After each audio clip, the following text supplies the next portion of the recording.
up, everybody? Welcome on in. It is that time of the week. The Sooners on SI podcast back for your listening or viewing pleasure. Hopefully, Ryan Chapman here hanging out in more as we get through what has been a very, very long week.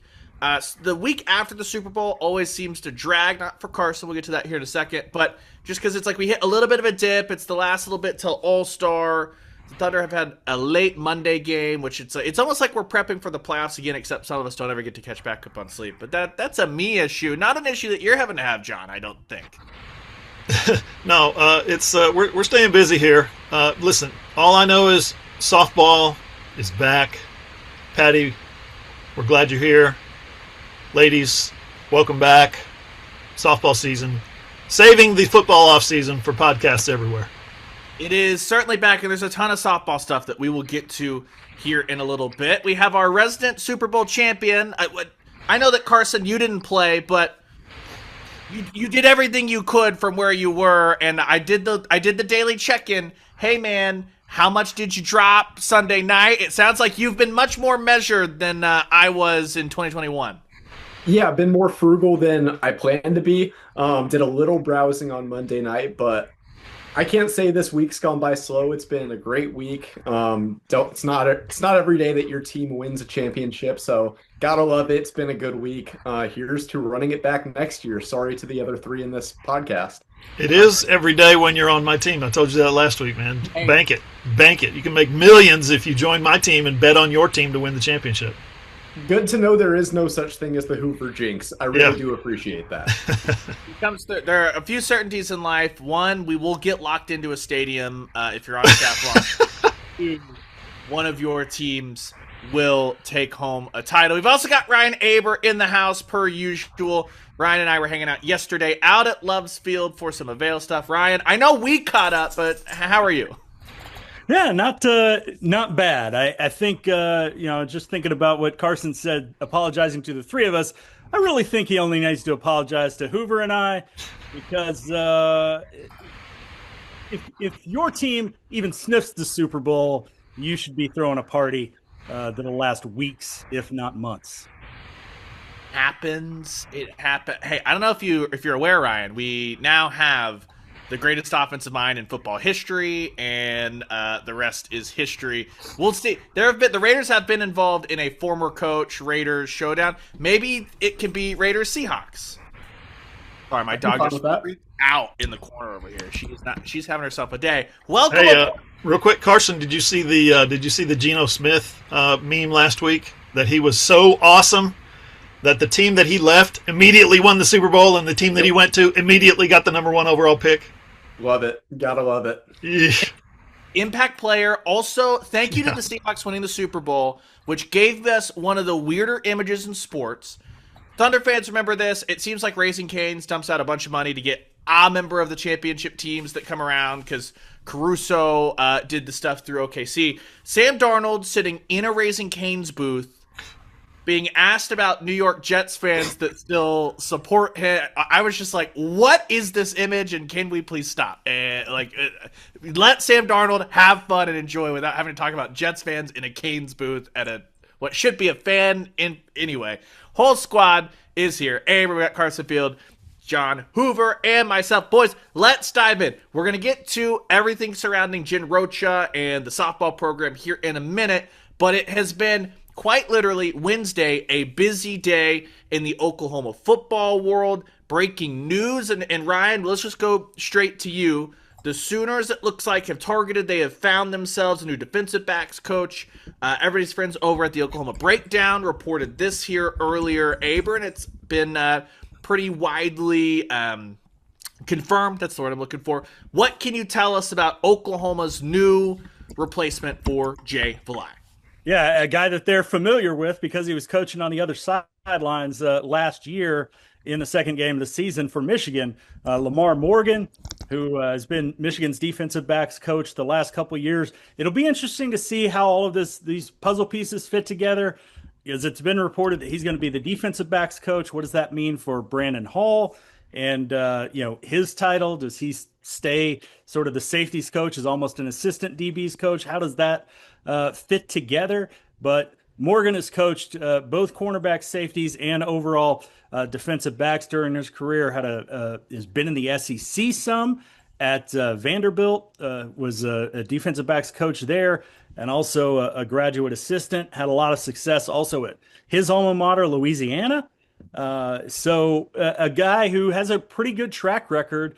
Not an overly young guy at 40, but a guy who certainly has had a lot of success both on the recruiting trail and developing players on the back end at all of his stops, but especially at Michigan the last couple of years. Yeah, Carson, does this mean that he saw 2 looks of Taylor Tatum and said, no, I would like to go? No, I'm kidding. It's something that Carson, if you look at the initial reaction from those out of Ann Arbor, it's not just the recruiting piece that Aber just mentioned. It's also, it seems like he's a guy that plays a key role in retention and trying to keep recruiting those guys to come back, whether it be not going to the portal. Can you stay an extra year maybe and really improve your draft stock, which not initially, I think, on anyone's radar when, as everyone put together, as you did for us, the hot boards and things like that. But if you take a step back, outside of just a straight up Venables connection when you're connecting the dots, everything that anyone seems to know about, it fits everything you would expect of, like, let's go down, let's take a name off of it and just all the traits that Brent Venables wants in his defensive staff. Yeah, I mean, retention and recruiting are 2 of the biggest parts of being a good position coach. And I feel like retention doesn't get talked about enough because you don't see the headlines of, oh, this player's leaving X school, this player's signing to X school. But it's really, I mean, it's massive. Obviously, when you see big players might not get the headline story, we might not write about, oh, this defensive player is staying, but it is massive for this team building on what they had, what was good a year ago.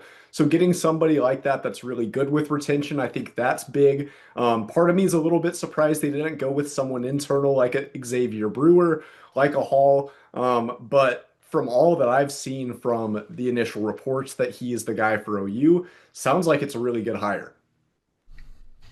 Yeah, I'll add to that. I think it is. It does sound like it's a really good hire. He's been around some schools, obviously. You mentioned Vanderbilt. You mentioned Michigan, obviously. But he played at Louisiana. He played collegiately at Louisiana, Western Carolina, Louisiana Monroe, Houston, Louisiana. He's played at coached at these places, coached DBs at these places.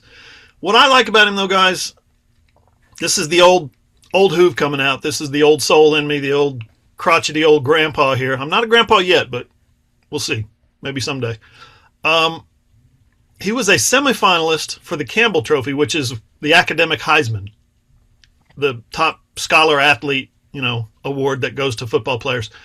So that tells you right there, he's got a little something else to him. He's got 2 master's degrees, Texas A&M Commerce and Vanderbilt. No, Hoover. He has 3. Well, he's got 2 from Texas A&M Commerce, 1 from Vanderbilt, and then 1 from Louisiana. So, wow. Holy crap, it tells you that he's about doing that work. It tells you that he's serious about his vocation, serious about where he's going in life, the direction he's going. So you got to like that part about him too.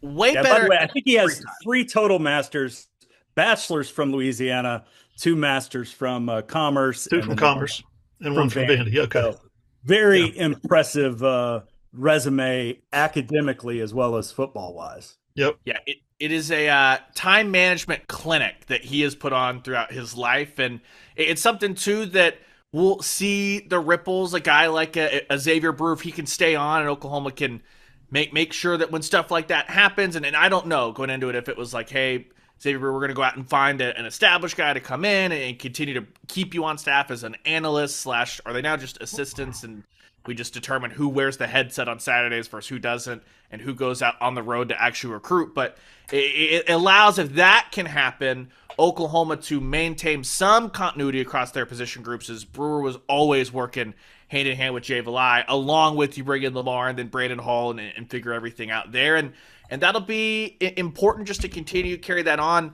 Certainly just at the cornerbacks specifically, you have an incredible foundation between Cortland Guillory, Eli Bowen, and then it becomes how much improvement can you continue to get out of Jacoby Johnson and just a bunch of guys. Like you lost Devon Jordan, but can a Newcomb, can guys like that continue to develop? And you should have a pretty deep position group day one that you can kind of put your fingerprints on and get going there. As far as you never like to see somebody go in a Jay Valai, but I think everybody understood, head to the NFL, head to the Bills.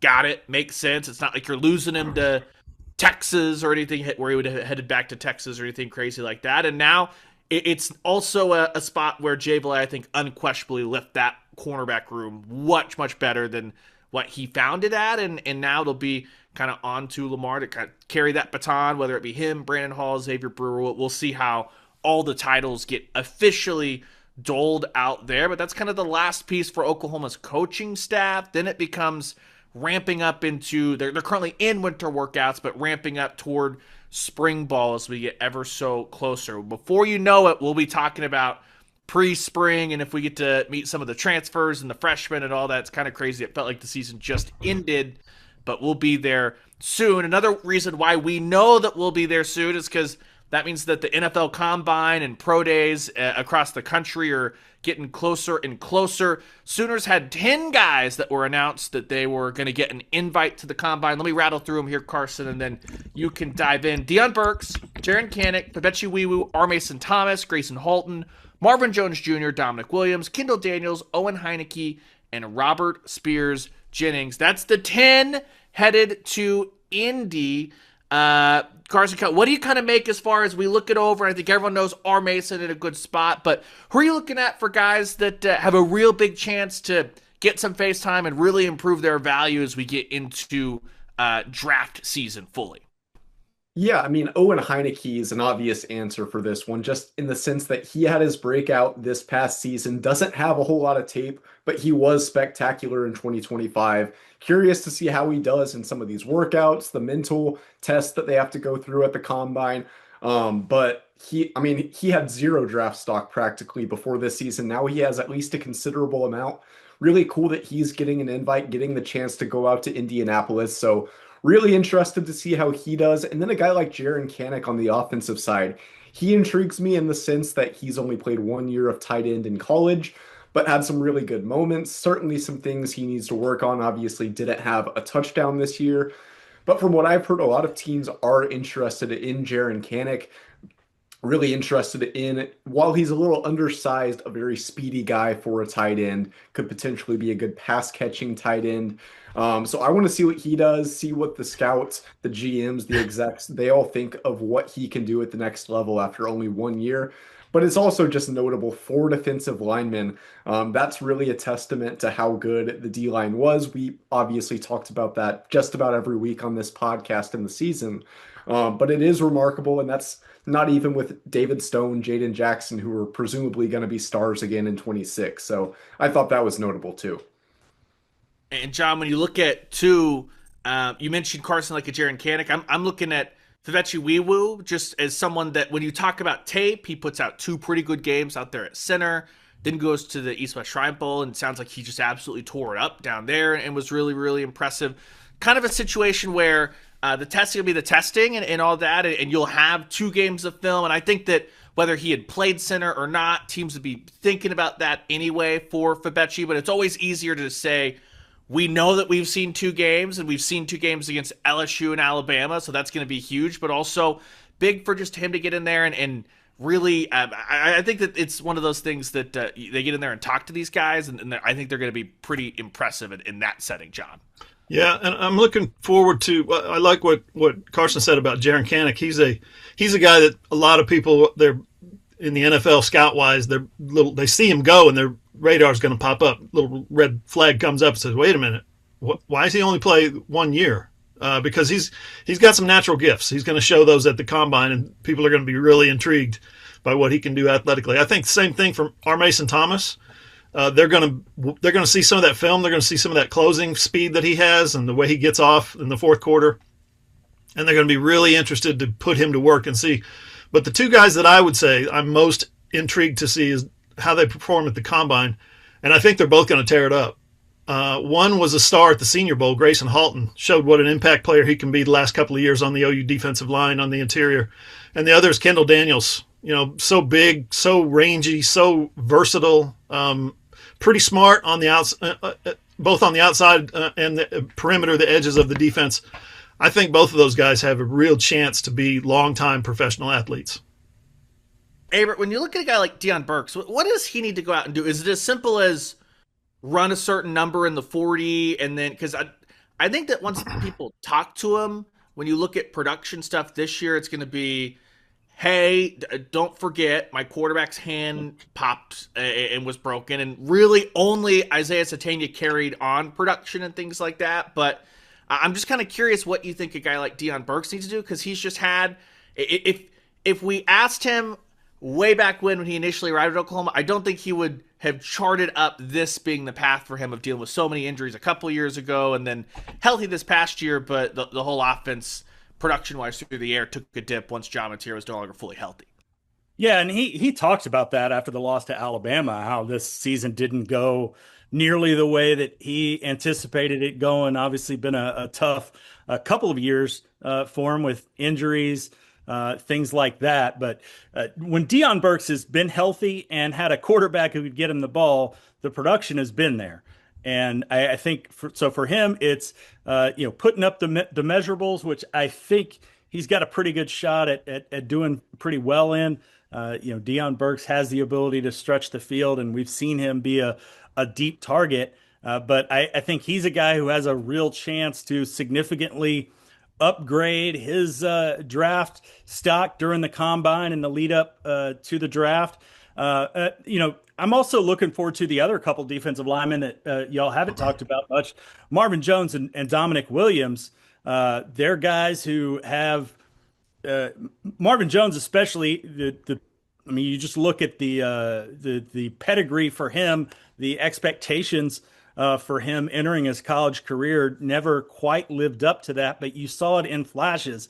And I think in Dominic Williams, a little bit, not the same, but I think in Oklahoma's defense wasn't asked to make a ton of plays. It was more about, clogging things up and, directing tackles to other guys that put up big numbers. So I think those are two guys who have a chance to really make a significant leap as well, just because I think maybe they're guys who can find a role in the NFL that maybe goes even beyond what they had in college. Combine kicks off officially February 23rd up in Indy, runs through March the 2nd or 3rd, I believe. As we know, that process takes a good while to get through. Other last bit of news that popped through on Wednesday, Oklahoma has hired a new director of recruiting, Molly Jacoby. She has stepped in, previous work at Florida State, among other places. That's the most direct situation there. So another moment where you look at it and just continuing to build and continuing to support the front office staff, the coaching staff, all that this is all part of that whole big operation, which if you've ever been down to a game in Norman, you know what we're talking about.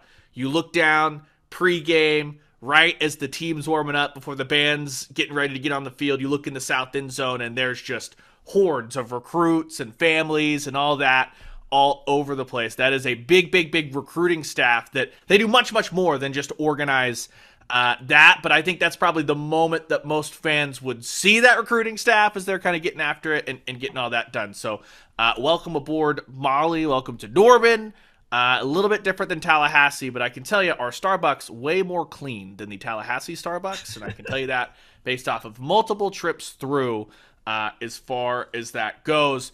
John, we also had, not necessarily on Wednesday, I know there was a lot coming out Wednesday specifically, but over the past week, we've had the Southeastern Conference announce their revenue distribution. I know that you kind of tackled that head on when that came through. I think a lot of people, my biggest headline takeaway, John, is don't forget, leaving 1 year early from the Big 12 meant that some of that money is rerouting to the Big 12 by means of buyout, stuff like that. And these are the financials for last year, not this year, because this year is not done yet. Because while we think in football season, it goes all the way through the winter sports, the spring sports, all that stuff. Yeah, OU and Texas get a partial share. So we're talking about their first year in the SEC. OU got $2.6 million from the SEC distribution revenue distribution model. 2.6. That's extremely low. That was lower that was shockingly low.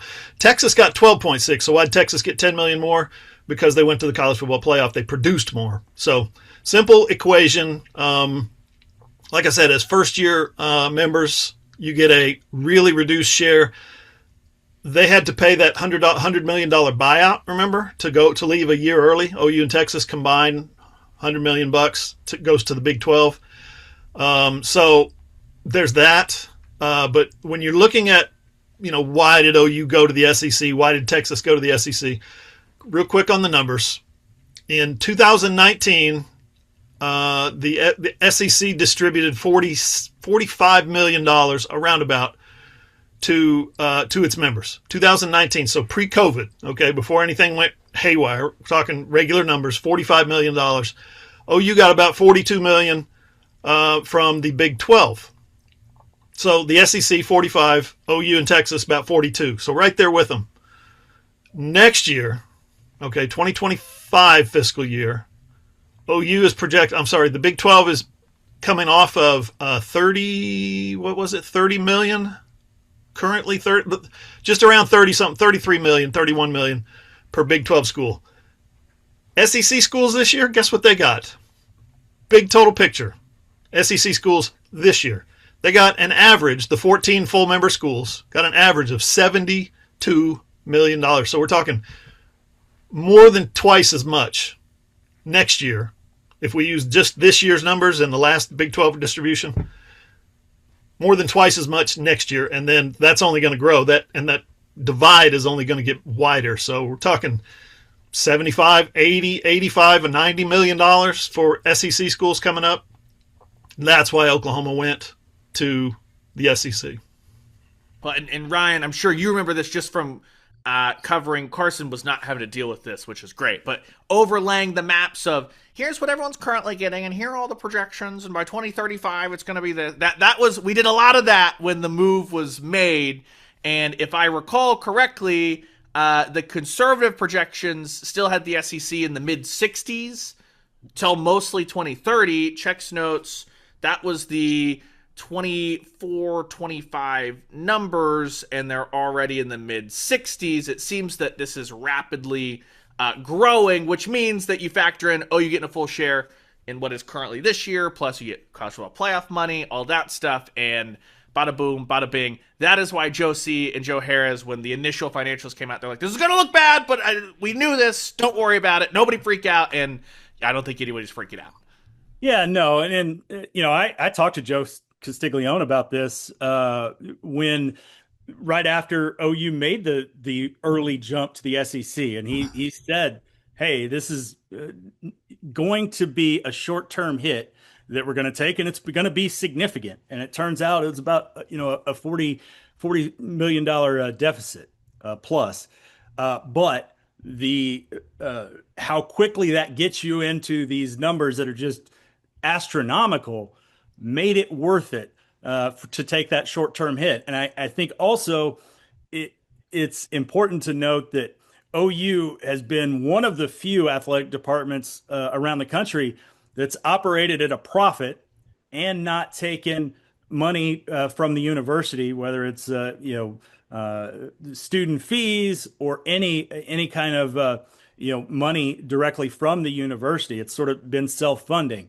So they had the ability to absorb this kind of hit and still keep moving forward. I mean, you look at the numbers, the revenue numbers are up. Let's see, I'm looking at, football revenue was down $6 million last year. But again, we knew that was going to take a hit with the move and some of the money that lost them from there. But that's still not a bad gap there from what they were facing or would have been facing otherwise. And I think that those numbers it's going to be sort of mind-boggling next year to take a look at the same financial report and line it up against the 2025 numbers and even the 2024 numbers, which is one of the things I'm working on right now with 24 and 25, and see just how beneficial this move has been for Oklahoma. And you can tell it. I was just looking at the ticket revenue numbers, which are something that we can sort of compare. And football ticket revenue was up right about $7 million from 2024. And you think about the schedule that OU had this year, bringing in Michigan, bringing in, or actually that was last year. Excuse me. We're talking about the first year of the SEC with some of the teams that they brought in, Alabama, some of the other ones that came in, and the difference in that home schedule versus the home schedule that they had in the Big 12. And it's significant, and I think this is a move that's going to pay off. But again, the short term, there's going to be some short term pain for them this year, which we saw in those reports. It's like taking a job, taking a new job, and first you have to pay your moving expenses, and your moving expenses are significant. So you got to take a step back, but your new job is going to pay you 2.5 times more than what your old job is paying you. So just a little dip this year. I saw where SEC revenue last fiscal year was almost $54 million per school. Again, this year's more than 72. So you're talking almost $19 million difference per school just from one year to the next. And to really put the cherry on top of all that too, something that, and Aber's going to have all the OU financials. We're just combing through it right now to present it in a way that is readable as opposed to carry the one, all that stuff. But when you look at last year's financials, you also have to remember when you go back to an 8-game conference schedule and one of those conference games is at a neutral site, you are on an unbalanced conference home game versus back in the Big 12, you knew that you're going to have one neutral site game, 4-4 home game, road game. When you're in an 8-game schedule, you're going to play home non-conference games, so it offsets that. But the revenue for a Michigan weekend, but then the revenue for an Ole Miss coming in for all of that is going to be much, much different than, sorry to whoever the non-conference one we want to lob up there and hate on, Tulane. Congrats. You know what I mean? So that'll be something that will look a lot better and will be in the coffers on top of a playoff game when we get this current season that we just finished numbers at this time next year. And then beyond that as well, going to the 9-game schedule, you're back to where you were in the Big 12, where every year you're going to have balanced home, balanced road, plus the the neutral site OU Texas game. So I would say obviously it's not as simple as, if you could just, tighten the belt for 1 year, but Oklahoma had multiple years. They knew this buyout was going to be coming, whatever that number was. They had plenty of time to plan for it, and they will be sure to catch it all on the back end here in this fiscal year. I think that no one is overly panicked. Something that I guess in the future could maybe up the revenue for a non-conference weekend would be if a game like Bedlam got back on the schedule as opposed to pick again. Sorry, Tulane. I don't mean to hate on Tulane. We'll pick on Illinois State this time. If you replaced Illinois State, a national championship participant in their own right, with Oklahoma State, then I think that would do a little bit better. Carson, you saw this. I think the OU Daily was at the Norman City Council meeting. I believe that this came through. I don't know if the mayors know how this all works, but nonetheless, it sounds like Norman and Stillwater are trying to brainstorm ways to make something happen. Before I get into this, I think we replace Kent State instead of Illinois State. Illinois State at least did make the FCS Natty. Kent State. Totally fair. But anyway, yes, it sounds like the mayors of both Norman and Stillwater have co-authored, I believe is the verbiage they used, co-authored some legislation to make it a requirement that Oklahoma and Oklahoma State play every year in football. Obviously a non-conference game, which that's not an easy thing to do with there only being 3 non-conference games now. So there's a lot of things. I'm not really sure how that's possible to require from a state legislation, a rivalry to be played. I think a lot of people would be invested in that, though. I know a lot of OU fans want to see OSU back. Same with OSU fans wanting OU back. So it would be interesting. I know from my perspective, I've never seen a Bedlam game. I've heard it's a really fun atmosphere, 2 very passionate fan bases. So I think a lot of people would like to see the game back, but I'll believe this more when I see this really fall into place. I have DM'd Peter Ducey at Fox News and asked him if he would just, next press conference from Trump, if he would just say, Mr. Trump, Mr. President, how do you feel about the Bedlam series in Oklahoma? and just get at the mayoral level, right? Get some input there, and then just get the presidential level too. We'll just skip the states altogether, and we'll put pressure on them from both sides. Could you hear Trump talking about Bedlam? Mike Gundy, the heck of a coach. That would be so awesome. I wish I could do a Trump impersonation. He would have to know anything about football other than the kickoff rule, which appears to be the only thing that he's obsessed with tweeting about, other than clogging up things at. He knows how to, drive the USFL into the ground. That and not see, he signed Herschel Walker. Yeah, he does that. He also knows how to lose an NFL bid. Shout out to the Buffalo Bills. Which is the Pagulas. How many Army-Navy games have you attended, Ryan?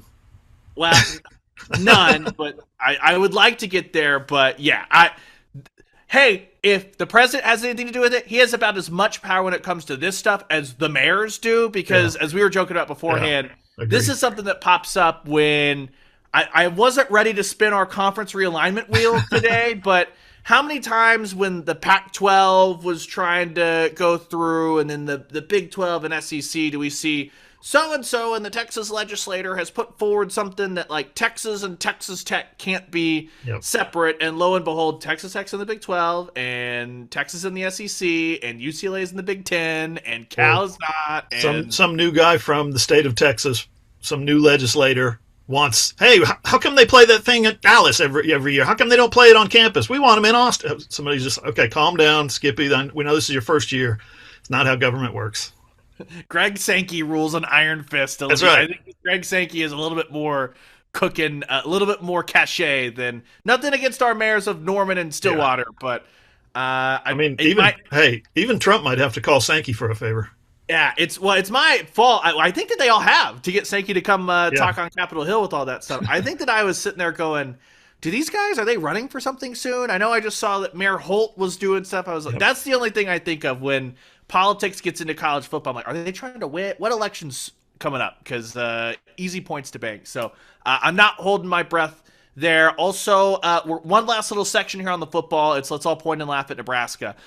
Did you see what is coming out of Lincoln, a story that we knew had happened? We knew Scott Frost tried to dodge Oklahoma because coming out of the 2020 season, he had to answer questions at a press conference in March of 2021 saying, I didn't want to avoid Oklahoma because I was scared of playing them. It's all that revenue. That was going to be a road game. We wanted home games. Everyone's running in the red for all this stuff. Turns out that here's the secret. Here's how you go from college football power to off the map. First, you can leave your territorial recruiting grounds. You can do all that. Or, John, you can just run an athletic department like it sounds like Nebraska did, where you had one coach in Mike Riley who wasn't lifting weights. You had another coach in Scott Frost who was not the 80s choice, apparently. The whole thing, I was like, man, it gives you an appreciation, especially as Joe C. is on his way out of. It's like, was everything perfect at all times across a near 30-year reign? No, but we didn't often hear anything that looked, sounded, or even smelled like this. Yeah, you've got Bob Devaney, 1962. Tom Osborne retires in 1997. Between that area, you had two coaches, I don't know, 6 national championships. Crazy success. And then they go from that to Frank Solich, who only won 75% of his games before being fired. Then Bill Callahan, 55%. Then Bo Pelini, 71%. You're thinking, okay, we got this figured out. No, they fired him too. Then Mike Riley comes in and he's 500, and they're saying, Nebraska coaches can't possibly be 500, can they? Come on, this is terrible. Next guy, Scott Frost, he wins 34% of his games. You're out of here. Matt Rule, he just had a season last year where they finally get to go back to a bowl game, and he's 19-19 in his 3 years. Or 4 years. That's insane. That is insane. So that's where Nebraska football is because of lack of leadership. You've got the former AD coming out on a podcast after he writes a memoir saying, I had the president, the chancellor, and a regent were my bosses, and they were all calling me, telling me who they've hired and who they've extended and who's got new contracts. It's stunning for a program that size, that success, that close to being a blue blood, what they should be. It's just a stunning lack of leadership and vision by the people in charge in Lincoln, Nebraska.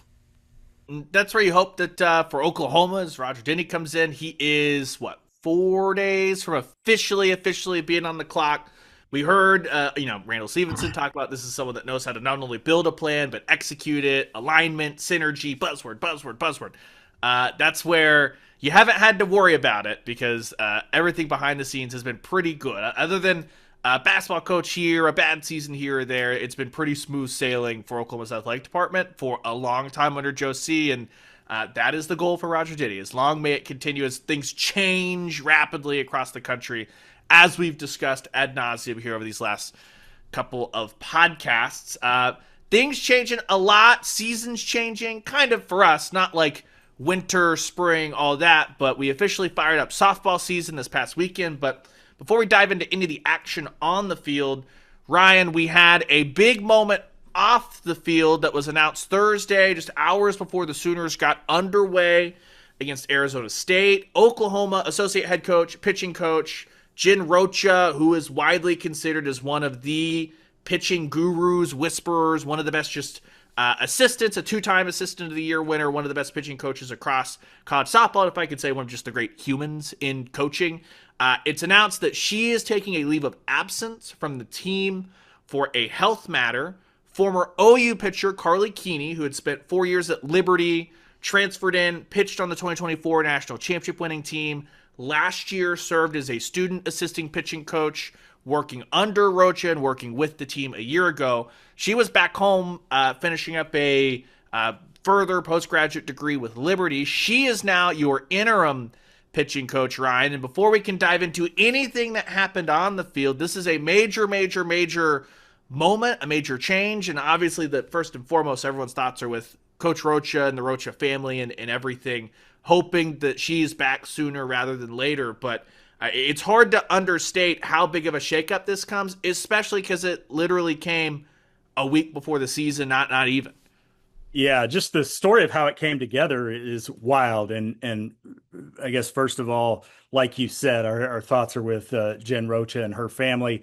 Hopefully she's, back down there calling the pitches sooner rather than later. But Carly Keeney was actually in the Dallas area at Kinsey Hansen and Kobe McKenzie's wedding when Patty Gasso called Tiare Jennings and is like, "Hey, can you see Carly there? Is she down there? Tell her to come see me in Norman if she can." And she did. They talked face to face, and apparently Carly Keeney's mother had sort of had a vision that OU needed her at some point this year. And Patty Gasso said there was never any hesitation on Jen Rocha's part that, hey, this is who you need to go get for this role. She's the right fit. And then there was never any hesitation on Carly Keeney's part that, hey, this is what I'm going to do. She actually flew from Kentucky to, or actually, I guess, drove back to Kentucky after the meeting with Patty, then flew out to Arizona to meet the team, flew back to Kentucky to get her things and head back to Norman for the season. But just a wild way that this came together. But talking to Patty Gasso and some of the players yesterday, Audrey Lowry in particular, they say Carly Keeney's demeanor is perfect for this. She's sort of like a mini Jen Rocha in the way that she goes about things and says, hey, they had to sort of tell Carly, hey, we're going to give you the reins here. You can have the freedom to do what you need to do and not be just tight with everything. Said they figured out some things over the first weekend, but it's going to be really interesting to see how that all plays out and how Patty Gasso's role maybe shifts a little bit in the framework of, pitching coaches, calling pitches, things like that. Yeah, it's something that with no timetable for Coach Rocha, and Patty went into a little bit of the timetable yesterday. If you missed anything that we had yesterday coming out of Tuesday's availability, two places. Head to Hoover's YouTube page, John Hoover Media. You can watch the entire Patty Gasso media interview. We talked to, as Aber said, to Audrey Lowry and Gabby Garcia. They very informative just of what the vibe is and with Carly Keeney. But Patty had talked about that Jen Rocha had a procedure to do some, I think she described it, Ryan, as some exploratory things just to try and get some more answers from the doctors that was going to keep her sidelined for 6 weeks. She joked that she was like immediately back in the office basically, and Patty's like, please just rest, but I get it. Then she had another one that for more stuff from the doctors, more tests and things like that, and it sounds like it was, you mentioned it, the timing of when was the Kinsey Hansen wedding, that was Saturday, the Saturday before the season started. So yeah, we had players leaving media day to head right down there. Yeah, players were leaving media day to head down there. Carly Keeney was not in Norman until the Sunday, as in like first pitch, game 1 is Thursday. Sunday, we need you to come here, all that stuff. So this is a very, very, very new operation, and I think you saw the good of it as Thursday night, Oklahoma goes blow for blow with Kinsey Brown, who I know that her name's not Nigel Kennedy, but I think that people not acknowledging she was a first-team All-American last year, you just weren't paying attention, and that's okay. But she went blow for blow. The pitching staff did. Audrey Lowry basically left one ball out there, ended up over the fence. Otherwise, one hit from Lowry. Miley Wachenio comes in and gets out of that with the 4 batters she needed to. Everyone focused on just the absolute meltdown on Friday night in the 6th inning.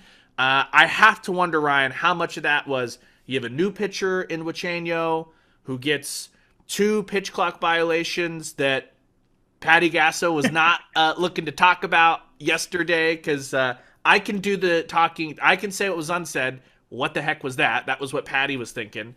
And then between all of that, Patty admitted that they probably tried to be a little too hands-on with Carly Keeney. And Carly Keeney basically was like, can I just call the game? She probably did it in a nicer way than that. So I think this next weekend is going to be really, really important. You've got 5 games, all manageable. The biggest name you've got is Minnesota, probably Saturday morning. That if this is a big weekend for work out the kinks and get everybody more familiar, because you think about it, 2 freshmen, 2 transfers. That's 4 of the 6 pitchers that Carly Keeney probably was sitting down with Wednesday night in the conference room going, okay, so what do you like to throw? When do you like to throw it? How do I want that? It's kind of incredible that they won a top 20 series against Arizona that way.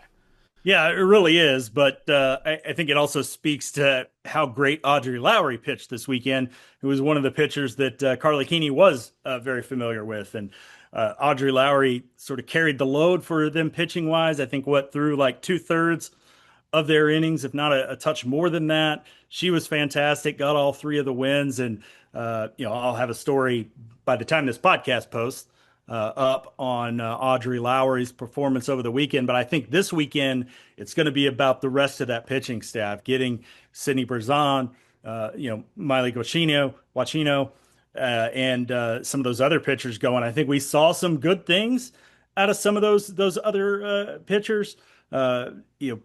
Berzon, especially in the short time that she was able to pitch. Alyssa Parker was really impressive with the job that she did. And then just specifically going back to Audrey Lowry, the performance that she had on Sunday, coming out of the bullpen and being able to, stop the bleeding there a little bit and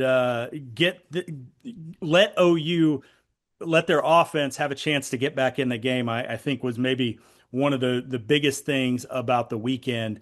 And certainly they need her to keep rolling along. But I think this weekend, again, is about bringing around the rest of that pitching staff and getting it to be a much more even proposition than just, one pitcher carrying the load all weekend.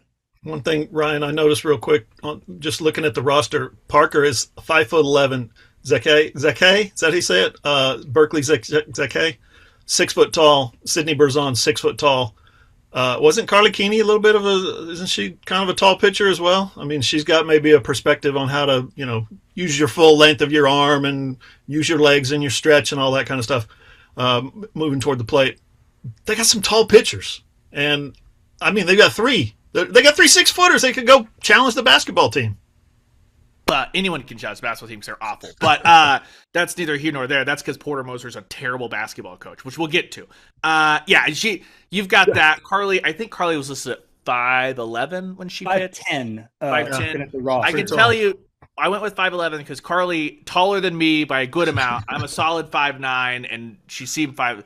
Regardless, has that there, and Patty had talked about it too. It wasn't just that. First off, Carly's available at that moment, but someone that knows how Jen Rocha likes to call games, how she likes to coach it. And I think Coach Rocha is still going to be around. Audrey Lowry was talking about Rocha texted him after the games and things like that. And while it may not be in the dugout things, I have to imagine as long as she's feeling well enough to look at film and things, based off of how Patty talked about her earlier situations, it seems like she will have the film in hand if she's feeling up to it. So we'll see. That'll be kind of a growing thing. And hey, if you need more, you're like, man, I wish that this would blabber on a little bit longer. Aber and I, starting next week, will be on Mondays doing a recap little softball show for you guys, going through the whole weekend, everything going on there. Easiest way, if you want to find it, it'll still be on Who's YouTube page, and it'll still drop in this podcast feed, exact same per usual, so you don't have to go out and search for it. We'll label it the softball show. I would get super creative and name it, but it's just OU softball. You know it, you want it, boom, and we will blabber on about that for a good bit. So I think it's going to be an interesting couple of weekends here as they ramp up in. We'll still talk about it, and we'll still have plenty of coverage. Oklahoma Sooners on SI.com. As Aber said, he's got a couple stories dropping here over a little bit. I got the big weekend preview, all that stuff coming. Oklahoma Sooners on SI.com. But we are in the middle of it, which means we'll be getting going there. Not the only diamond sport getting going. We know baseball shifted back one weekend. We know this. Carson down in Arlington. It'll be TCU, Tech, and OSU, not in that order. I actually did it. I didn't even do reverse order. I just shifted it all around. It'll be Tech out the gate, then Oklahoma State on Saturday, then TCU on Sunday. Something that I just can't. I'm excited to see what does the Cam Johnson look like, because that's something that, we talked about it last week that you were there at Media Day. Skip had talked about that's a guy that has earned this opening day starter role, and that I think is going to be when you talk about rebuilding a staff. What can you get out of him as a guy that is familiar with the coaching staff, familiar with Skip and the pitching staff, just going to have to take on a much, much bigger role here in 2026 than he did in 2025. Yeah, I know we talked a lot last week about how important the pitching staff's going to be, because that's almost completely different without the Witherspoon, some other guys no longer there. So Cam Johnson is just going to be more than anything. These 3 games are kind of a benchmark of where the teams have to start the year. But with such a new team, which Skip Johnson talked about last week, it's going to take some time, just like it does for just about every program nationally. That's just the state of college baseball. But a good outing from Cam Johnson would be encouraging in a game against a respectable opponent, Texas Tech, not what they once were at baseball, but still a good squad, a lot of talent, just like any power team they will see early in this year. And I know I mentioned this last week, but love the way the schedule is designed. 3 tough games to start. Then they play also, I think, New Mexico State. That game was supposed to be in Norman, got moved. It's going to be on Monday in Arlington. Not as challenging, but that's a good mid-major before playing Coppin State. Those should be 3 fairly easy wins, if we're being honest. And then it ramps up Gonzaga, Arizona State, Santa Clara. 3 pretty good programs. So I like that they're getting challenged before playing in the gauntlet that is the best baseball conference in the nation. So it'll be interesting. A lot of things to work out, a lot of things that we don't really know. There's obviously an expectation of power this year, so that should be pretty cool to see. But pitching is what I'm most intrigued about this weekend. Pitching, and then I know Skip Johnson is very excited about this freshman class that they brought in, and I think that nobody better example for that than Alec Blair, a guy that was in the news early in the basketball season because he's a dual sport guy, decided to hone in and really, really focus on the day-to-day grind of the baseball season. Is a guy that could come out there, and we might just see him hanging out in the outfield day in, day out, every single day. Carson, it feels very, very similar. Like the stuff that we all were looking for this past weekend out in Arizona for the baseball side, pitching, freshman. Those are my first 2 questions, and I think that my first 2 questions for Skip's crew as well. Yeah, no, without a doubt. People forget that Alec Blair did play 1 game for the basketball team this year, scored a point. We will never forget where we were when Alec Blair scored his 1 point for OU basketball, but he's expected to be good. I think there's a reason. I don't think it was any falling out between him, Porter Moser, the basketball team. I think it is, okay, I can be probably a professional in baseball. It's really dang hard to make it as a basketball player. I have a good pipeline to make an effort early. Alec Blair, even though I guess he technically would have burned his red shirt this year playing basketball because he did only play in one game, he probably wouldn't have been a key part of that rotation. Baseball, I think he will contribute immediately. He's one of many guys that I know Perfect Game had OU's class highly ranked. A lot of the outlets did. So Skip Johnson thinks that not only the returners can be good players, but also these young guys. So if they can live up to his billing even a little bit, I think that should make them competitive. I know that they're picked, I think it was 14th in the SEC preseason poll, but realistically, when you look at this league, there could easily be 14 teams that make it to the tournament. It really is that stacked. The SEC in baseball is kind of what the SEC used to be in football, or at least what people thought the SEC was in football. It is that good. Almost every year it has the national champion. So it's going to be a fun ride. Interested to see how they shake up against some of the other best teams in the league. Yeah, Skip is no stranger to having to replace his entire rotation, which leads to like lowered preseason expectations, and I don't think he's going to be too bothered by that whatsoever. So we'll get that going. I wonder if Porter's old pal Alec Blair hit up some of the guys on Saturday and was like, "You did it! You're off the schneid." Oklahoma heads to Memorial Coliseum, and for about 35 minutes of that game, it was probably a cathartic experience. Holy cow, they finally put it all together. They had the little wobble in the first half, Carson, but it wasn't like a massive scoring drought. They're able to reestablish before halftime. Then you get to the last, we'll call it 4 minutes, 3.5 minutes, where the Hoove jinx not in play for the Super Bowl. It was in play when he texted the group and was like, "What a great win," with 5 minutes left. And then I think I tweeted this out, Carson. Only OU basketball could notch a top 15 win, which snaps a losing streak that would have tied a school record, and still make you somehow feel maybe worse about the whole situation. But they got the win, and that's all that matters. They did, and they beat a good Vanderbilt team. And yeah, there are a lot of things you can say about those last 4-ish minutes of the game. On one hand, Tyler Tanner, Vanderbilt's best player that was in the game, Duke Miles, former Sooner, was not available. Tyler Tanner was magnificent those last few minutes, was cold early. I think he made every shot in that last stretch, including the one at the horn, which made it a 1-point game as time expired. So he was great, but it was also sloppy basketball from the Sooners. Saw more turnovers. OU did end the game with, I think, 14 turnovers, so more than Vanderbilt had. A lot of those came late. So the free throw shooting just holistically wasn't amazing all day. I think it was Xavier Brown hit the final two to make it a 2-possession game in the final second. So that ultimately did give them the win. But it just felt like they panicked a little bit, which understandable. They have lost a lot of close games. They're kind of used to it. And it looked like it was just going to be another one in that pattern. Didn't happen though. Like I said, Xavier Brown clutch free throws at the end, and it really did. They had a big enough pad. They were up, I think it was 19 points with 3 minutes, 30 seconds. More than anything, I think Vanderbilt ran out of time. I know that's kind of a cliche that a lot of coaches use, but I think in this case, that's very accurate to what we were seeing on the floor. But nonetheless, it's a win. It's a win against one of the league's better teams, which that's necessary. They have, as you mentioned in the intro, first part of this week off. And then it's a tough stretch. Then it's Georgia, Tennessee, A&M, Auburn. Barring something crazy, all 4 of those should be tournament teams this year. So even just getting a win, even if it wasn't the prettiest ending, that is big for maybe they have a chance to win 1, 2. That would still be a step up from what we had seen for the month leading up to that Vanderbilt game. Important to get the exhale, I think, going into a week long of. I know we call it the off week, but yeah, I can't imagine, regardless of if they had not had this KG situation there at the end of the game and all that stuff, it just be able to exhale. You saw kind of the celebration scenes in the locker room after that Oklahoma put out. It's just my gosh, they hadn't won in like 35 days, and to go into this big long week, I couldn't have imagined that. So maybe a little bit of a reset for the Sooners. We shall see. We'll reconnect with them here on the weekend. Monday night, it was a back-to-back billing for the Sooners in Nashville. It was the Sooner women, and Ryan, stop me if you've heard this before.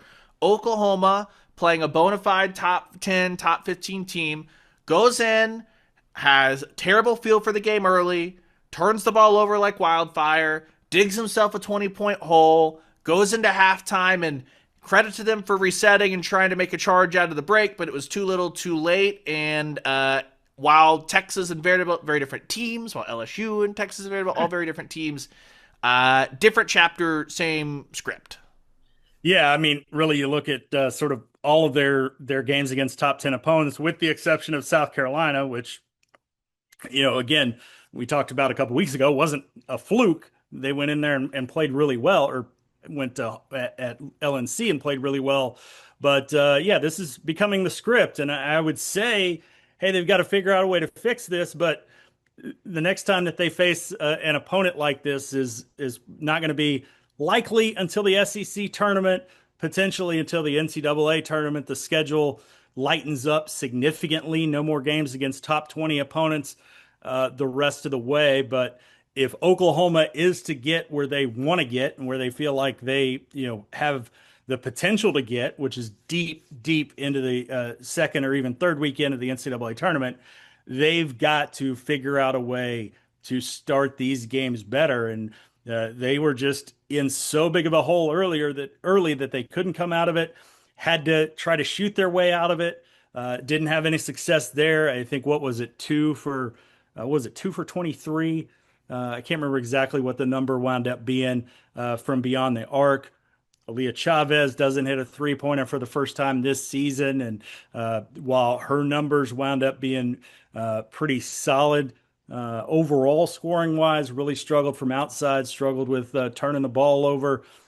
Reagan Beers, again, put up some really good shooting numbers, really good rebounding numbers, but Vandy did some different things to her defensively that made her, struggle at times, especially, again, with the turnovers there. And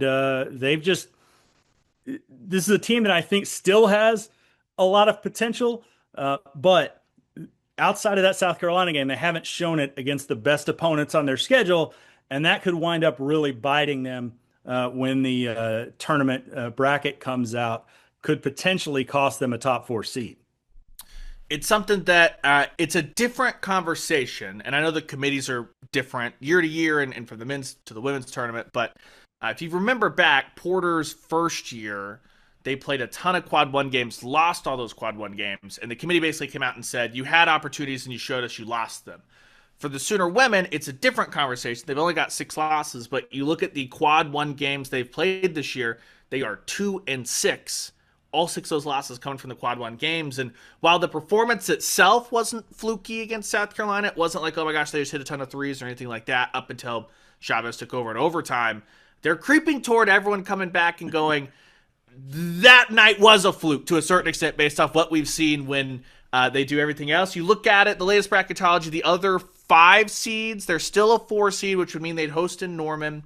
5 seeds are West Virginia, Baylor, Kentucky, Tennessee. Oklahoma will play Tennessee later on this year. I know it's not as simple as head-to-head, blah, blah, blah. Same with Kentucky having the win, but the important thing there is Tennessee and Kentucky both have all the same opportunities Oklahoma has when it comes to what you get night to night in the SEC. And so I do think they're at very real risk of losing that top 4 seed. And frankly, the way they're playing right now, I don't know if they should get a top 4 seed. It's just it's the worst of all the people's frustrations, I think, where it's like, okay, they get going, they get sped up, and there's no way to slow it down. They don't seem to just be like, let's just feed Beers for a couple positions, get it back on track. The passing gets errant, and suddenly you look up, and it's like, it was 5 minutes of terror, but it's 5 minutes that cost you the entire basketball game. Yeah, I think that, they're playing with 2 really young guards in Aaliyah Chavez and Zaya Van. Really, really hurts that. And you wonder if maybe Jenny Baranczyk would consider shifting some things around, putting Peyton Verhulst, even if they have the same 5 players on the floor, Verhulst in more of a ball handling role just for her experience, her passing ability, things like that. Because, yeah, when things go south, that's usually the area where you circle as, hey, this didn't go right for them today. But going back to the bracketology that you mentioned, you're right about all that, but sign me up for a Jenny Baranczyk, Nikki Cullen matchup in the second round of the NCAA tournament, whether that's in Norman or whether it's down in Waco, because that would be a fun one.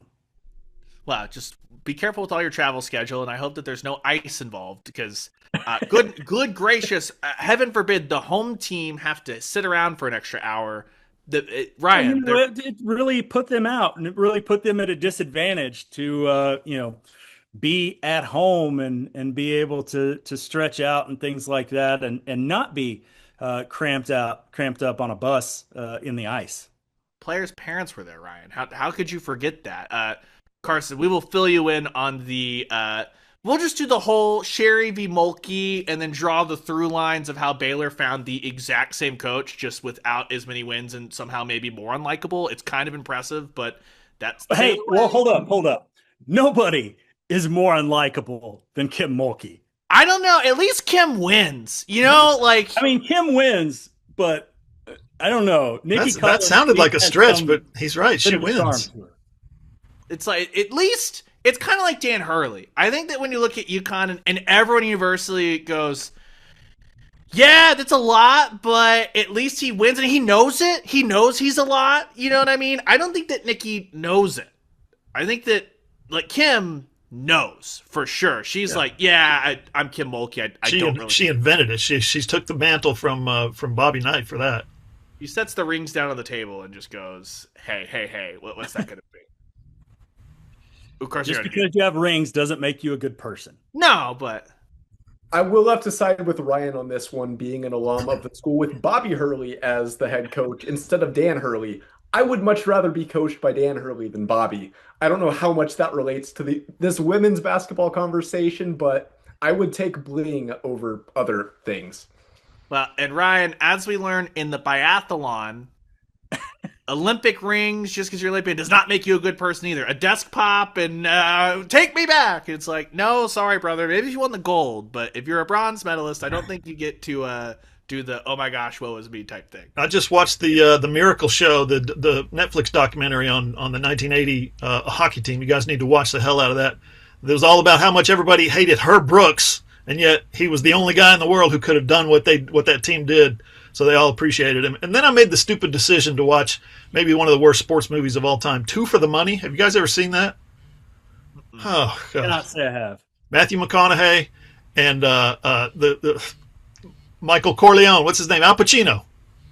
And it's a sports betting movie. And it's literally one of the worst movies I've ever seen. Don't ever watch that. Shocking. Two for the Money. Don't waste your time. It's 2005. It's 20 years old. It's like the Rhett Bomar character come to life. They tried to make it into this. It was so stupid. Happens. Well, shout out Kurt Russell. If you weren't watching the Super Bowl for the actual game, I think he kind of stole the show when it came to the commercials. Ryan, before we leave, do you have any takes on the hardness level of the ice out in Milan? It sounds like that the figure skating ice and the speed skating ice don't mix. I did not realize we had different kinds of ice. And how is this going to affect USA hockey?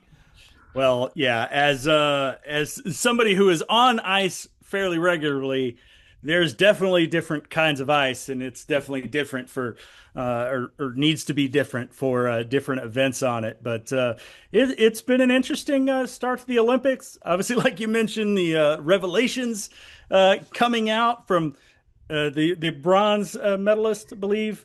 And if you're the gold medalist in that one, don't you just got to go over and hit your teammate upside the head and say, what the hell are you doing?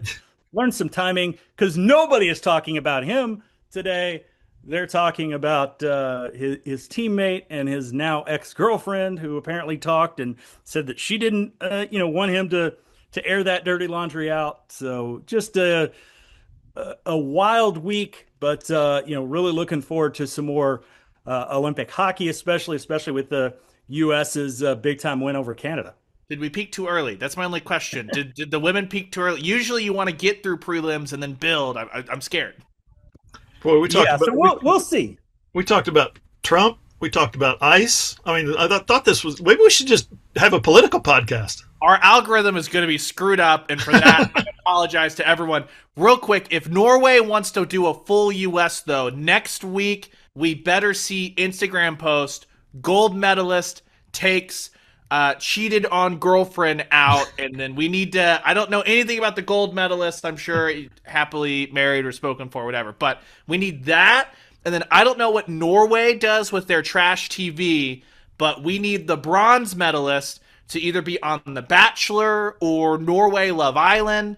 I think that you could just steal the U.S.'s Shot at Love. Was that VH1 that did that? I think you could just make it Shot at Love with the biathlete and make it into a junk trash reality TV show. And if you do that, Norway, that is your first path to taking over like American pop culture does. And for that, that's your Olympic hockey or your Olympics report for 2026. And curling is still boring. Shout out to everyone getting it done in both Cortina and Milan, and reverse shout out to the ski jumpers for making me read all of those stories about you guys. You are all weird. That'll do it. We're not getting into that here today. We will be back next week here on the Sooners on SI podcast with this beautiful quad box here. I got one quiet little note. April 18th. April 18th, mark your calendars, looks like the date for the spring game this year. Is it going to be a spring game or is it going to be a Sooner Combine or Crimson Combine? We don't know yet, but it looks like April 18th is the day that they have circled on their calendars to do that. I can tell you guys this. For the first time in a long time, John Hoover will not be at the spring game this year.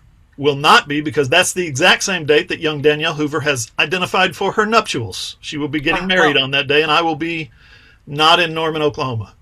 Good luck. I do not blame you for that for one bit, Hoove. Yeah. Good luck. Right decision.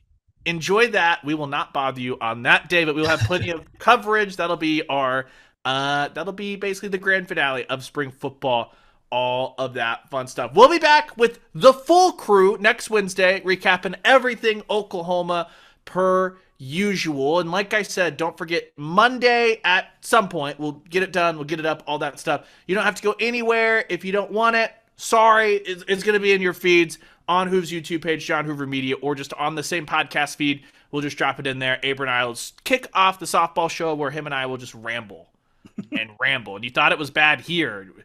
Wait till you get the two of us without anybody else to get us back on track. It's going to be just read the softball roundtable we did last week and just get ready for a verbal version of that.